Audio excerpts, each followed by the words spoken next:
The council chamber was the largest structure ever built in the galaxy.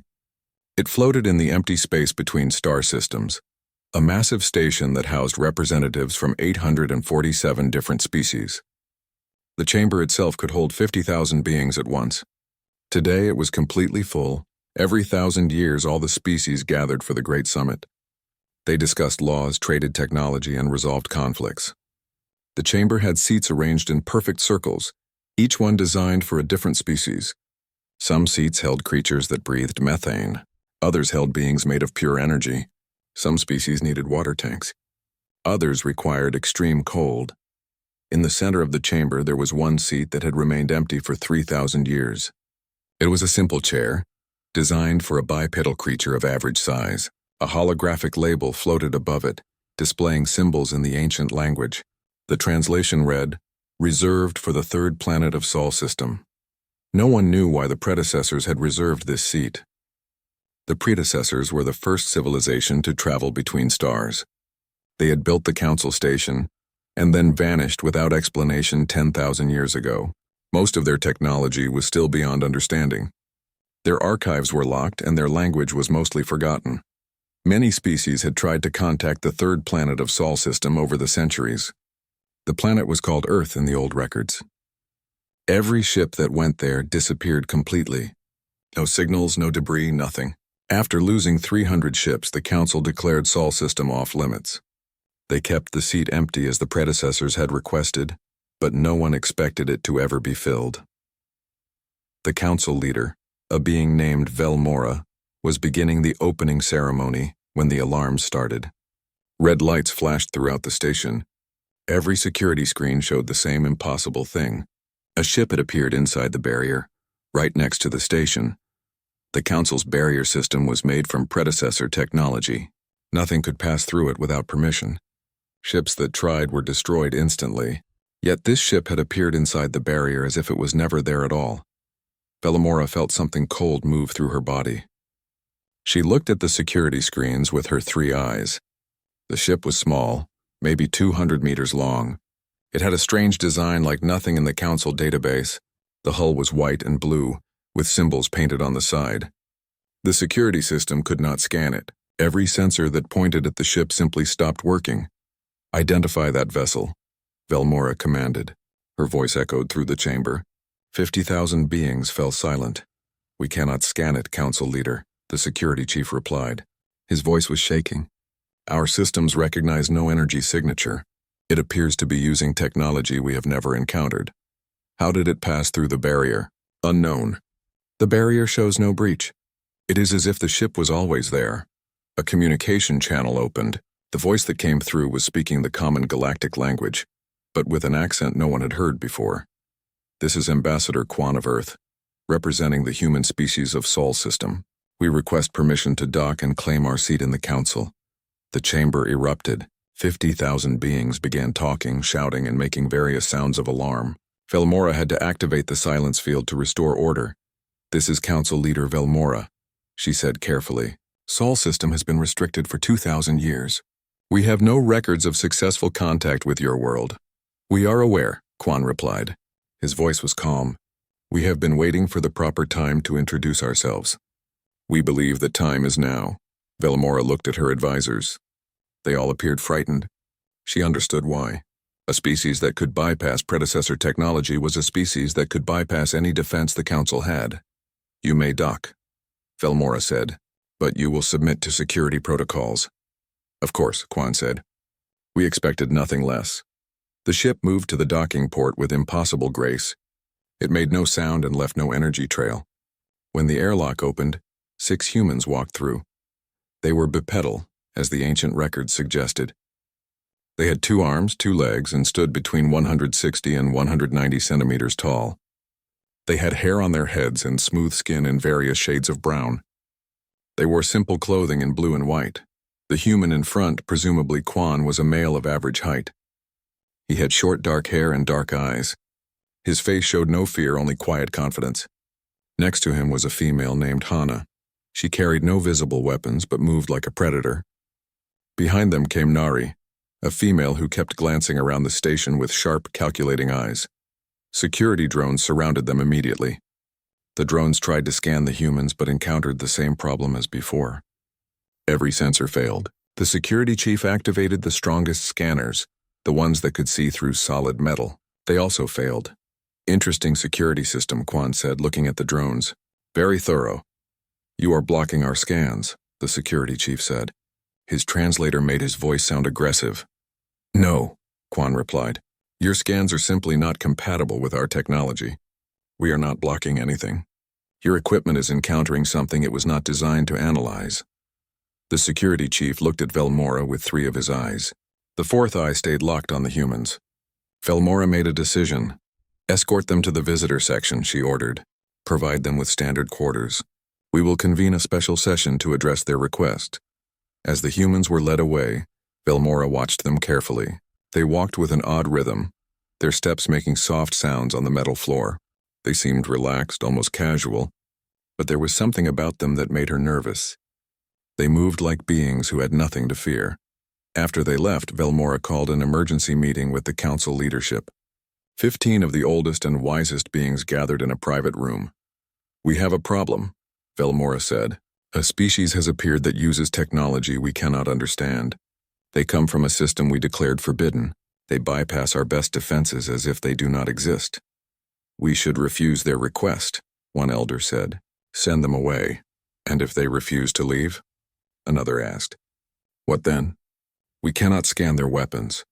We cannot scan their ship. We do not know what they are capable of. The predecessors reserved their seat, a third elder pointed out. Perhaps they knew this day would come. Velmora looked at the empty seat on her screen. For 3,000 years it had remained empty. Now beings from Earth had come to claim it. She wondered what the predecessors had known about these humans. She wondered why they had left that seat reserved. Most of all, she wondered what would happen if the council said no. Outside, in their assigned quarters, Quan stood by the window looking at the stars. Hana approached him. They are afraid, Hana said quietly. Yes, Quan agreed, but fear can lead to wisdom. We will see which path they choose. Nari joined them at the window. The security systems are advanced, but they rely too much on predecessor technology. They do not innovate, Quan nodded. That is their weakness and our advantage. We learned long ago that relying on the past prevents growth. He turned from the window and looked at his team. Tomorrow we present our case. Remember, we are not here to conquer. We are here to claim what was always ours. The predecessors knew we would come. The council just needs to remember why. In the empty council chamber, the holographic label above Earth's seat flickered slightly. The ancient symbols seemed to glow a little brighter, as if responding to the presence of those it had waited so long to welcome. The morning cycle brought new tension to the council station. Velmora had spent the night reviewing every scrap of information about Sol System and the mysterious planet Earth. There was very little useful data. Most of it was from the predecessor archives, and those files were locked behind encryption no one had broken. She granted the humans provisional guest status. This allowed them to move freely in certain areas of the station, but restricted them from sensitive locations. It was a compromise. The council needed time to investigate these strangers before making any permanent decisions. Quan seemed to expect this. He accepted the restrictions without complaint. Then he made a request that shocked everyone. We would like access to the predecessor archives, he said calmly during the morning meeting. The room went silent. Velmora felt her body temperature drop. Access to the archives was forbidden. Even council leaders could only view the translated portions. The original files were locked, protected by technology no one understood. That is impossible, Velmora said carefully. The archives have been sealed for 10,000 years. We cannot open them even if we wanted to. We understand, Quan said, but we believe we can help with the translation. We have some experience with predecessor language. This caused another stir among the council members. The predecessor language was one of the great mysteries of the galaxy. Scholars had spent thousands of years trying to understand it. Only about 30% had been successfully translated. You claim to read predecessor language? Velmora asked. She did not hide her skepticism. We have ruins on Earth, Quan explained.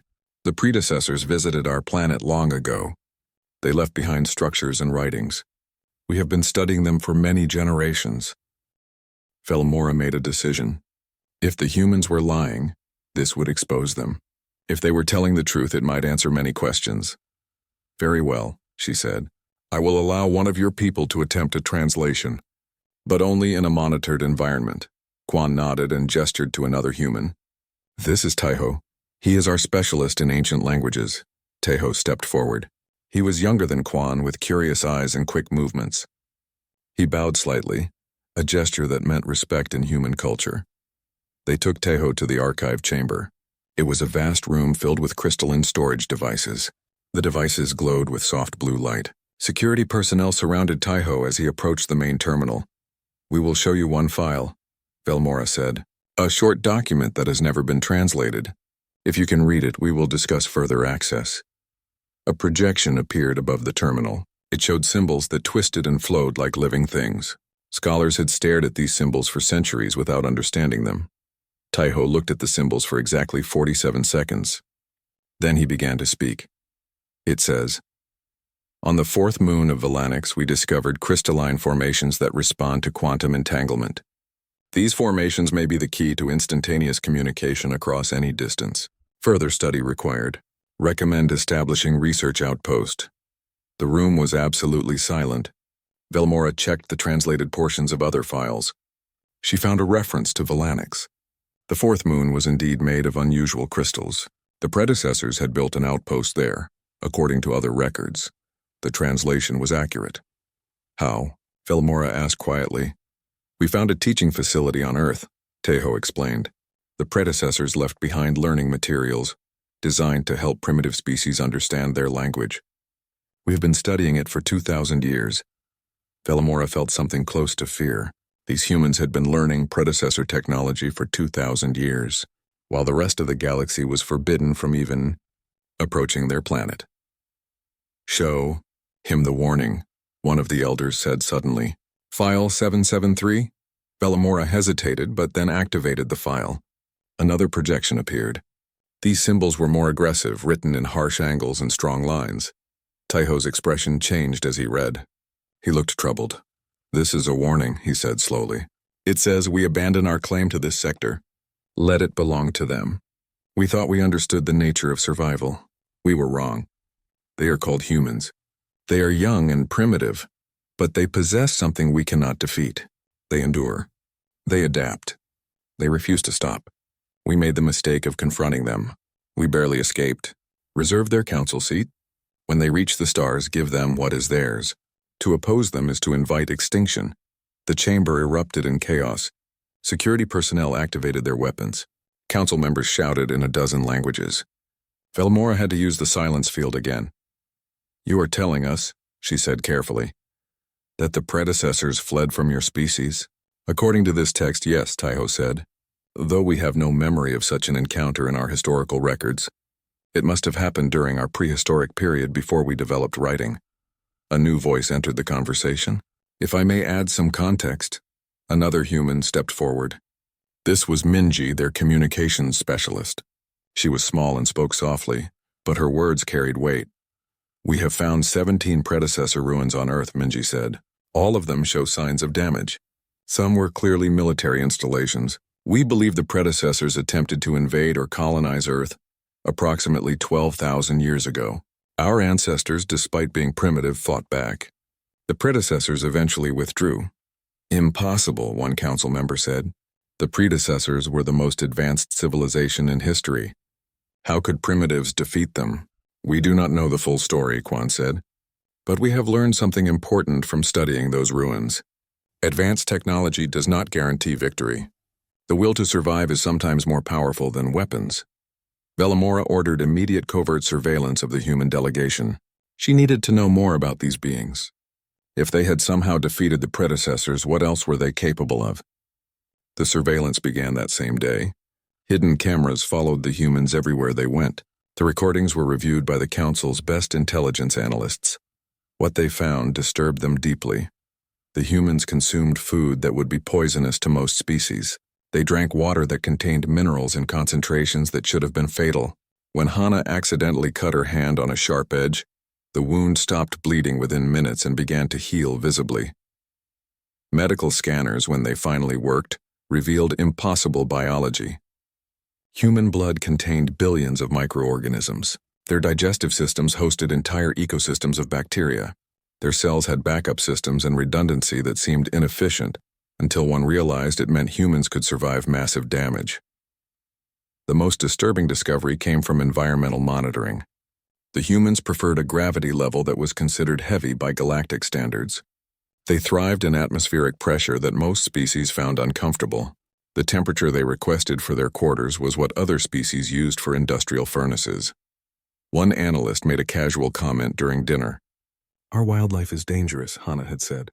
"We have predators that weigh 4,000 kilograms. We have insects whose venom can kill in minutes. We have diseases that have eliminated millions of our people." The analyst had looked up Earth's classification in the galactic database. What he found made him immediately contact Velmora. "Council leader," he said, his voice shaking, "I have classified Earth according to standard planetary danger assessment protocols." "And?" Velmora asked. "It is a Class 12 death world, the highest possible rating. According to the classification system, no sapient life should be able to evolve on such a planet. It should be impossible." Velmora looked at the classification report. Class 12 worlds were planets where everything was hostile: extreme weather, dangerous animals, deadly diseases, and environmental hazards that would kill most species within days. Only 2 other Class 12 worlds had been discovered in the entire galaxy. Both were uninhabitable and avoided by all species. "They evolved there?" she asked quietly.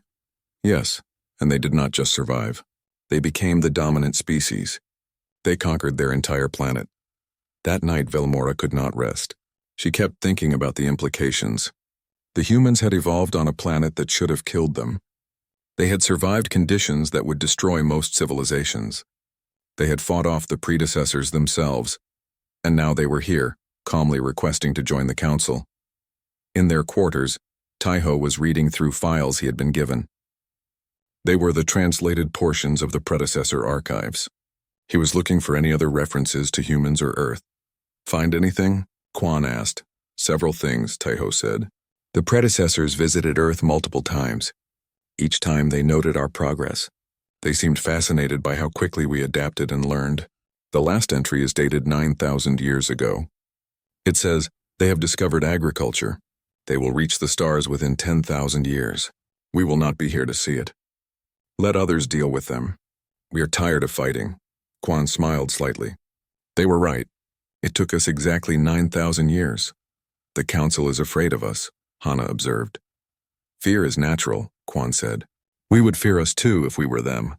But fear can become respect. That is what we must achieve." The council's military command occupied an entire section of the station. General Thexlar commanded the defense forces of 43 systems.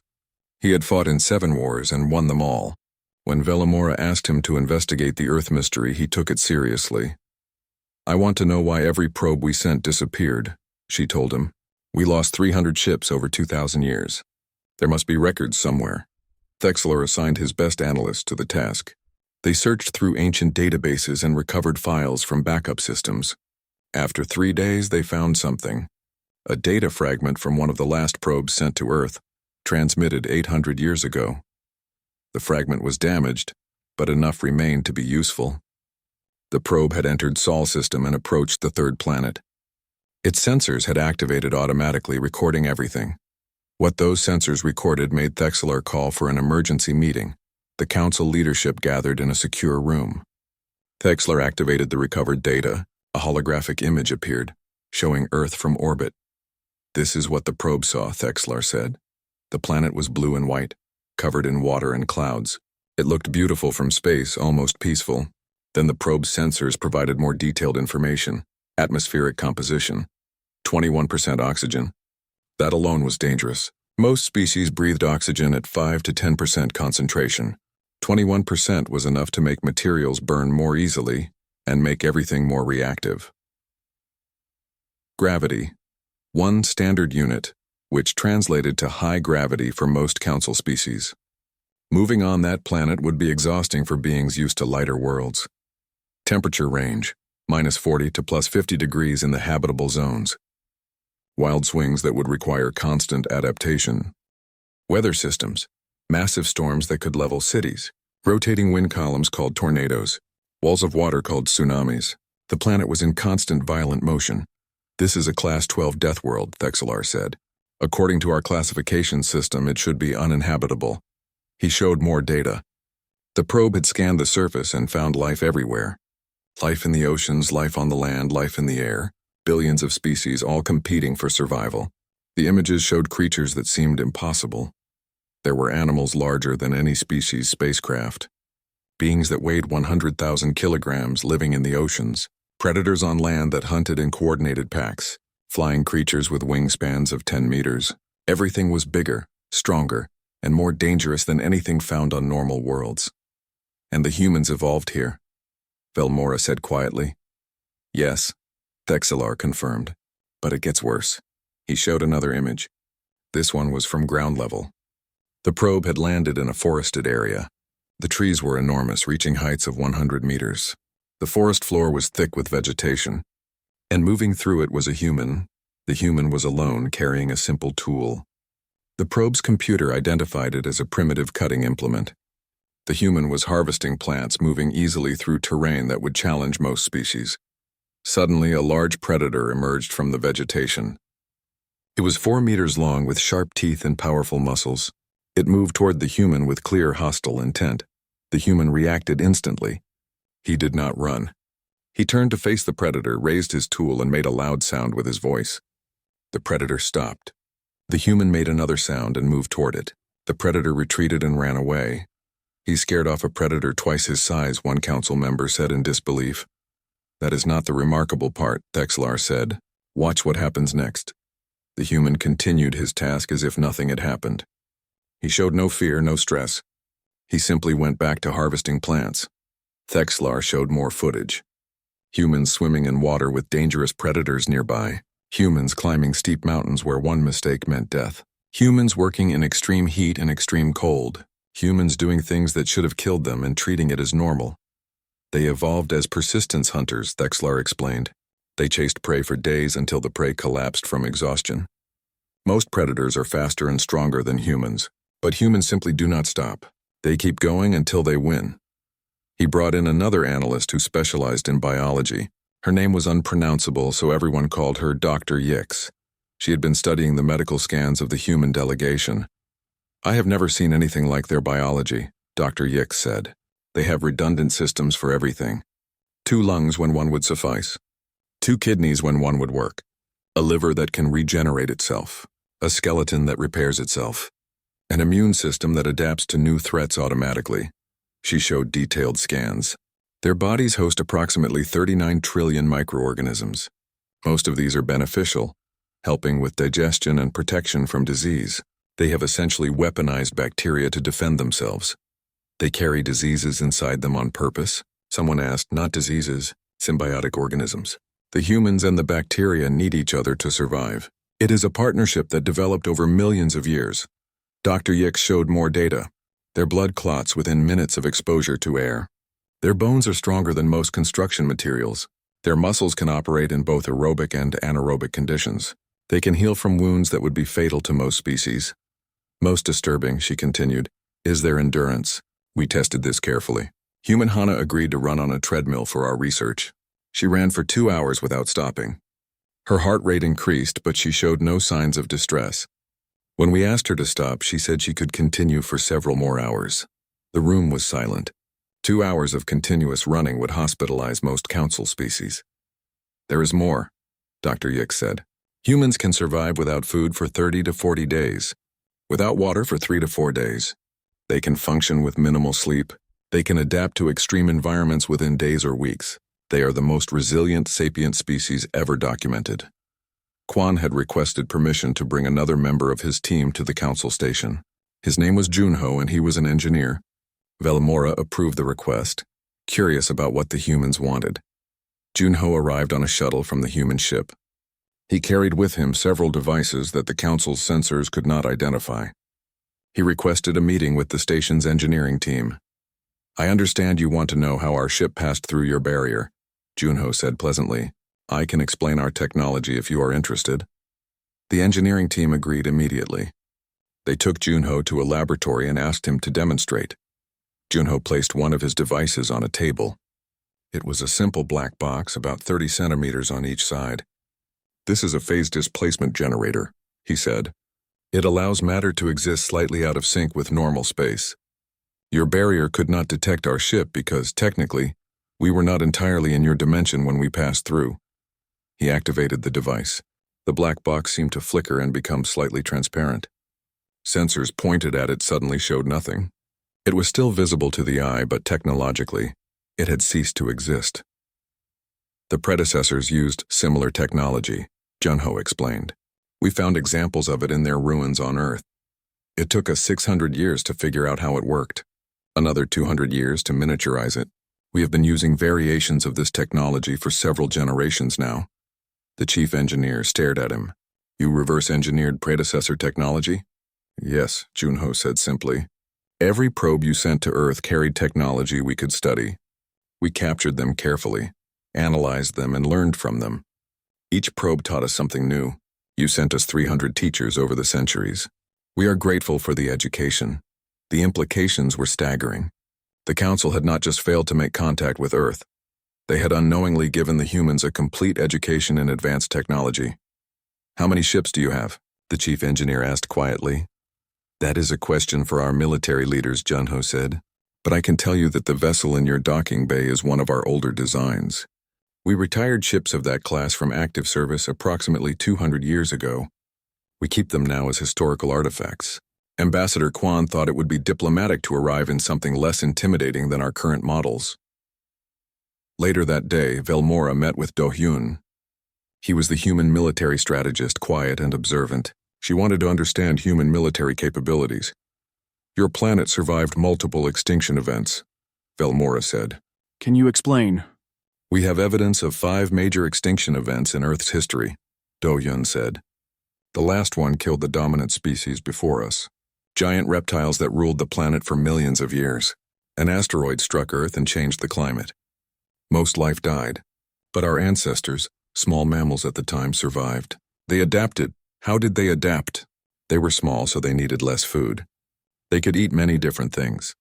They could live in many different environments.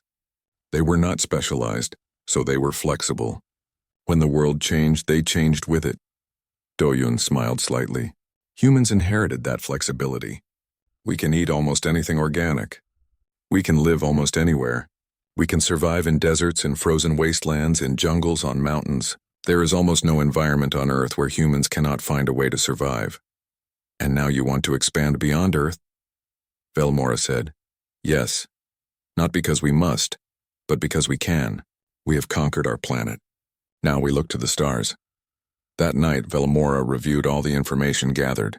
Earth was a nightmare world. Humans were resilient beyond anything previously documented. They had reverse-engineered predecessor technology.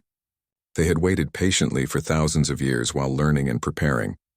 Most terrifying of all, they were here not because they needed the Council, but because they had decided it was time to introduce themselves. She realized with absolute clarity that the Council had no power in this situation. The humans were not requesting permission. They were announcing their arrival.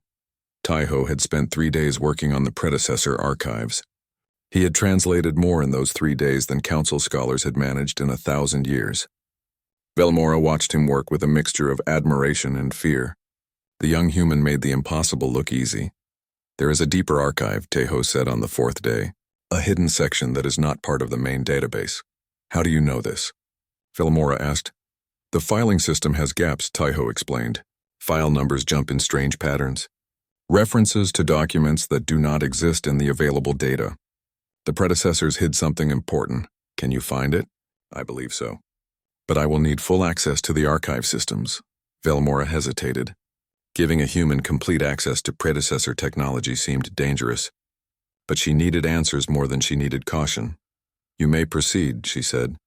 Taiho worked through the night. He traced data pathways, followed encrypted connections, and decoded security protocols.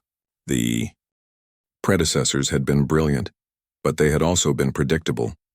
They thought in patterns, and patterns could be understood. At dawn, Taiho found it. A hidden archive sealed behind 7 layers of encryption. Each layer required a different approach. Each layer took hours to crack. But by evening he had access. "I need you to see this," Taiho said to Velmora. His voice was subdued. She came immediately, bringing the council leadership with her. Taiho activated the hidden archive. A massive amount of data appeared. Files, images, recordings, and documents. All of it focused on one subject, Earth. The first file was a video recording. It showed a predecessor, tall and elegant, standing in what appeared to be a command center. The recording was 12,000 years old. "This is science leader Karseth," the predecessor said. The translation software converted his words into the common language. "We have completed our survey of the third planet in Sol system. Our findings are disturbing." The image changed to show Earth from orbit. It looked similar to the probe footage, but with less advanced civilization visible on the surface. "The planet hosts a primitive species that shows remarkable potential," Karseth continued. "They are called humans. They have only recently developed stone tools. They have no written language. They should be no threat to our colonization efforts." The image changed to show a human settlement. Simple structures made of wood and stone, fires burning in pits, humans moving about performing basic tasks. "We have decided to make first contact," Karseth said. "We will guide them as we have guided other primitive species. In 10,000 years, they may be ready to join the galactic community." The recording ended. Another began. This one was dated 6 months later. Karseth appeared again. He looked tired and concerned. "Our first contact did not proceed as expected. When we approached the human settlement, they attacked us. They used primitive weapons, stones, wooden spears, fire. We tried to communicate peacefully. They did not listen." He paused. "We withdrew and attempted contact with a different group of humans. The same result. They showed no fear of our technology. They simply attacked. We have made 17 attempts. All have failed." Another recording dated 1 year after the first contact. Karseth looked older now, stressed. "The humans have become more aggressive. They hunt our scout parties. They have learned our patrol routes and set traps. Simple traps. Pits covered with leaves. Logs triggered to fall from trees. Fires used to create smoke and confusion. But effective." He showed footage of a predecessor scout team being ambushed by humans. The humans used coordinated tactics, surrounding the scouts and attacking from multiple directions simultaneously. The scouts' weapons were superior, but the humans adapted quickly. They used terrain for cover. They struck and retreated, struck and retreated. They did not fight fair. They fought to win. "We have lost 47 personnel," Karseth said, "to a species that barely understands fire. This should not be possible." The next recording was dated 5 years after first contact. Karseth looked defeated. "We are withdrawing from Earth. The cost is too high. The humans have learned to counter our technology. They steal our equipment from fallen scouts. They study it. Within months, they find ways to neutralize our advantages." He showed an image of a human wearing parts of predecessor armor. The human had adapted it to fit their different body structure. They had weaponized tools they barely understood. "Most concerning is their refusal to submit," Karseth continued. "We can defeat any single group, but there are millions of humans across the planet. When we defeat one group, another appears. They learn from each defeat. They teach their children. They pass knowledge across generations. They do not forget. They do not forgive. They will never stop fighting." The final recording was dated 10 years after first contact. Karseth looked directly into the camera. "This is my last report on Earth. We are abandoning our colonization efforts. The humans have won through sheer persistence. We could exterminate them, but what would be the point? They are sapient. They deserve to exist. And frankly, we are tired of fighting them." He paused, choosing his words carefully. "I have made a decision. We will reserve a seat for them in the council. When they reach the stars, and they will reach the stars, they should be welcomed, not opposed. Any civilization foolish enough to fight humanity will learn what we learned. Advanced technology cannot defeat the will to survive." The screen went dark. The council chamber was silent. Everyone was processing what they had seen. The predecessors, the most advanced civilization in galactic history, had been defeated by Stone Age humans. Taiho opened another file. There is more. Personal logs from predecessor personnel who fought on Earth. He selected one at random. The log appeared on screen, already translated. It was written by a soldier named Velkos. Day 43 on Earth lost another scout today. Humans attacked at dawn. They have learned we are less alert in the early morning. They adapt faster than any species I have encountered. One of them injured me with a stone blade. A stone blade? I carry weapons that can destroy mountains, and I was injured by sharp rock attached to a stick. Another log from a scientist named Tarnix. I have been studying human biology. They should not exist. Their world is too hostile. Their bodies are inefficient by our standards. They waste energy, they need constant fuel, they break easily. Yet they survive things that would kill us. Yesterday I saw a human fall from a height of 10 meters. He broke his leg. He set the bone himself and continued walking. Unbelievable. More logs painted a picture of predecessor frustration and growing respect. The humans were primitive but clever. They were weak but tough. They were chaotic but coordinated. Every advantage the predecessors had, the humans found a way to counter. One log from Karseth himself summarized the situation. We are not losing because they are strong. We are losing because they refuse to accept that they have lost. To defeat humanity, we would have to exterminate every single one of them. And even then, I am not certain we would succeed. There would probably be survivors hiding in caves or forests, and those survivors would remember. Their children would remember. 10,000 years from now, they would still be fighting us. Tejo closed the files. He looked at the council leadership. This is why the predecessors left. Not because they had to, but because they chose wisdom over endless war. They understood that humans would eventually reach the stars. When that day came, it would be better to have humans as friends rather than enemies. Velimora felt something she had not felt in her long life. Genuine awe mixed with terror. The humans had not just survived their world. They had defeated beings who could cross the galaxy. The probe ships, she said quietly. The 300 we sent to Earth. Quan had entered the archive chamber at some point. He spoke from the doorway. We captured everyone, carefully and peacefully. We studied them. We learned from them. Each probe taught us something new about galactic technology. By the time we had analyzed the first 100, we understood the basics. By probe 200, we were improving on your designs. By probe 300, we had surpassed them. You used our curiosity against us, Velimora said. No, Quan replied. We used your curiosity to educate ourselves. You sent teachers. We became students. There is no shame in learning, Dohyun stepped forward. The predecessors were right about one thing. We would have reached the stars eventually, with or without your help, but your probes accelerated our development by approximately 1,000 years. We are grateful. How many ships do you have? General Thexler asked bluntly. Dohyun smiled slightly. Enough. Our fleet is adequate for defense and exploration. We have no intention of conquest, but we are not helpless. Show us, Thexler demanded. Dohyun looked at Quan, who nodded. Dohyun activated his personal communication device. He spoke briefly in human language. The station's external sensors suddenly activated. Alarms began to sound. On every screen, new contacts appeared. Ships were arriving. Dozens of them. Hundreds of them. They appeared from nowhere, using the same phase displacement technology that had allowed the first human ship to bypass the barrier. The ships formed a perfect sphere around the council station. They maintained precise distances from each other and from the station. They made no aggressive moves. They simply waited. These are our current generation vessels, Dohyun said calmly. Each ship carries a crew of 30. Each ship is capable of independent operation for 5 years. Each ship has weapon systems derived from predecessor technology and improved by human engineering. There are 1,247 ships in the formation you are seeing. General Thexlar stared at the screens. His body language showed defeat. You could destroy this station. Yes, Dohyun agreed. But we will not. We are not here to destroy. We are here to join, Quan spoke again. The predecessors understood something important. Humanity does not want to conquer the galaxy. We want to be part of it. We want to trade, to learn, to share. But we will not be dismissed. We will not be ignored. We have waited 3,000 years for this moment. We have earned our seat.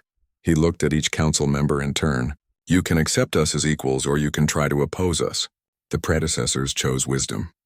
What will you choose? The council chamber had never been so tense. 847 species gathered for an emergency session. Outside, 1,000 human ships waited in perfect formation. Inside, the council debated the future of the galaxy. Bellamora stood at the center, feeling the weight of history pressing down on her. She had called for a vote on humanity's admission to the council. The decision would reshape civilization as they knew it. 3 factions had emerged quickly. The first faction wanted to reject the humans and declare war. The second wanted to accept them but limit their power. The third wanted to welcome them fully as equals. The debate had been going for 6 hours with no resolution. "They are dangerous," argued Representative Kolvas from the war faction. "They defeated the predecessors. They have military technology we cannot match. If we accept them, they will eventually dominate us." "They have shown restraint," countered Representative Quimel from the acceptance faction. "They could have taken what they wanted by force. Instead, they asked permission. That shows wisdom." "It shows strategy," Kolvas shot back.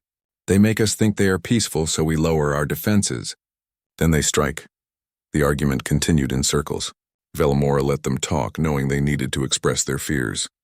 Fear was natural. Fear was healthy. But fear could not be allowed to make decisions. Finally, she called for order. "We will hear from the humans. Ambassador Quan, please approach." Quan walked to the center of the chamber. All eyes followed him.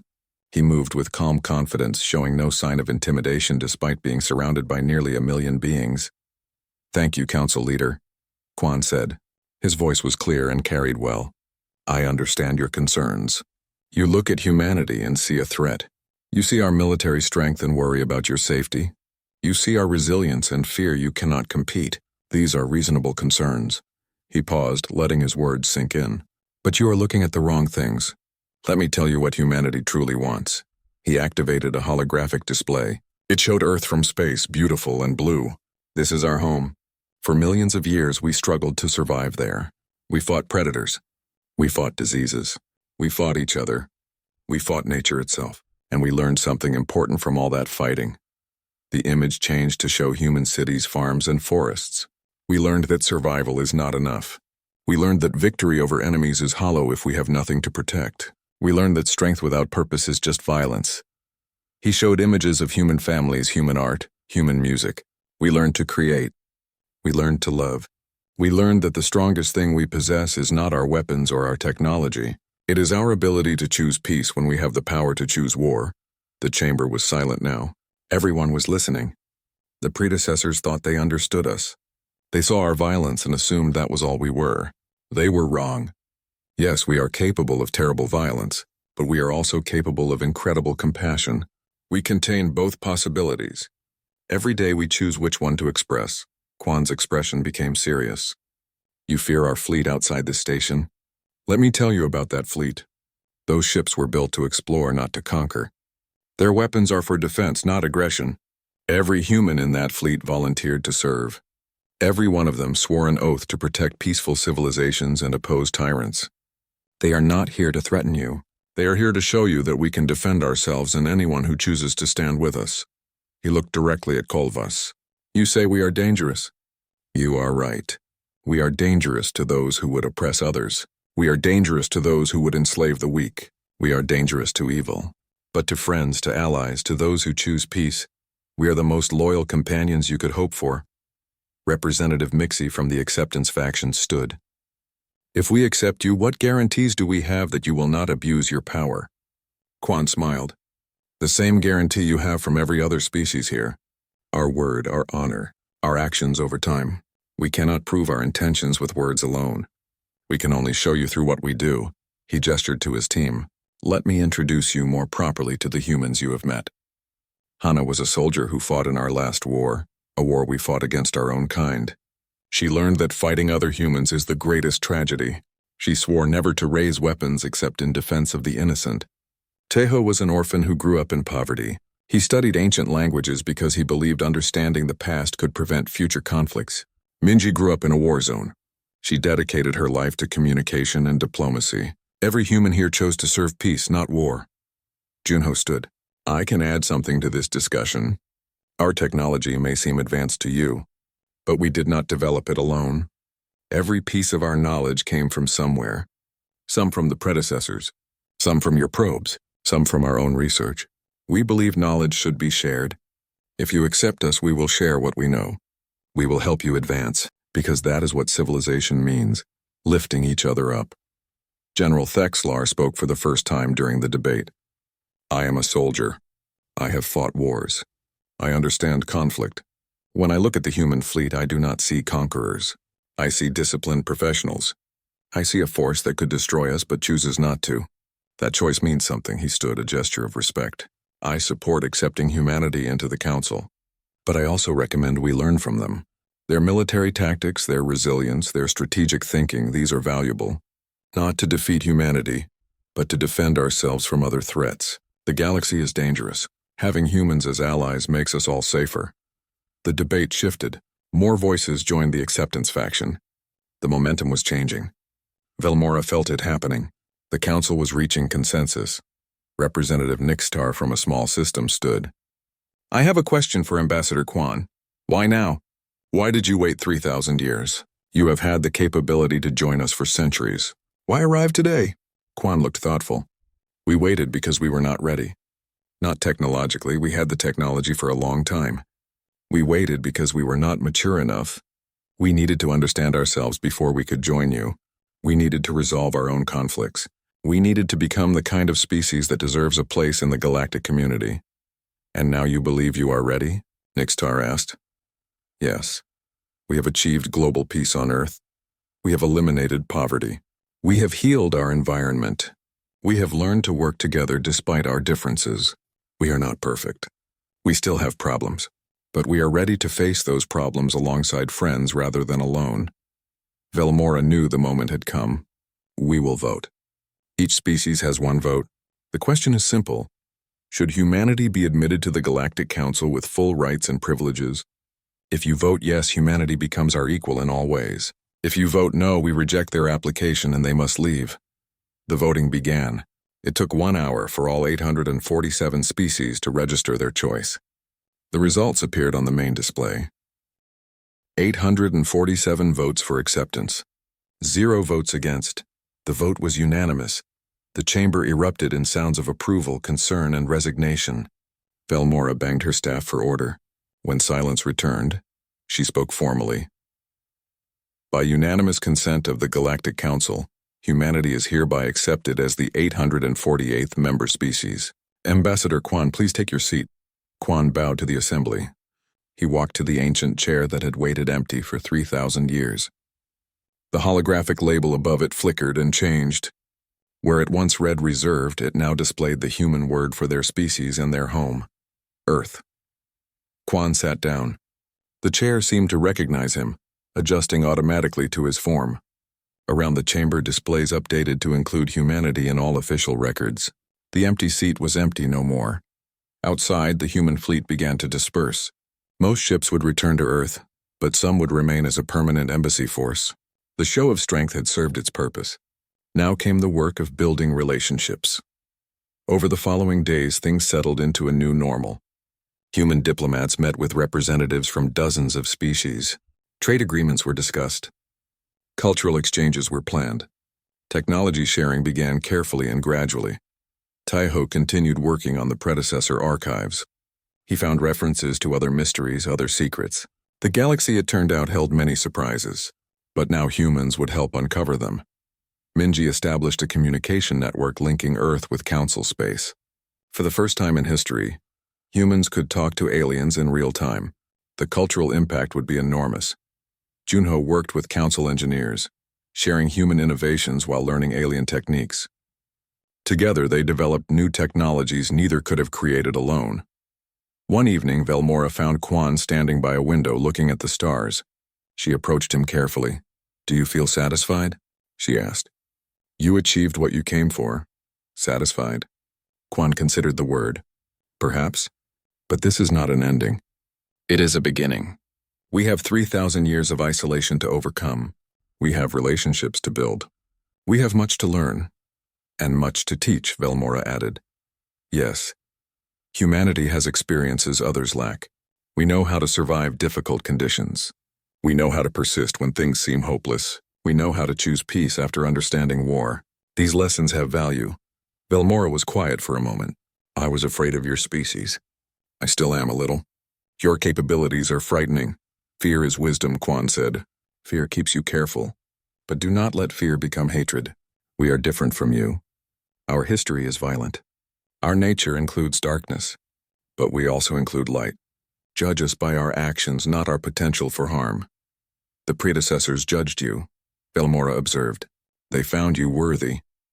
They found us inevitable, Quan corrected. They understood we would reach the stars regardless of their wishes. They chose to welcome that inevitability rather than fight it. That was their wisdom. He turned from the window. In their final message, they said something important. Give them what is theirs. They understood that no one grants humanity anything. We take what we earn, but we prefer to earn it through merit rather than conflict. Far away on Earth, celebrations were beginning.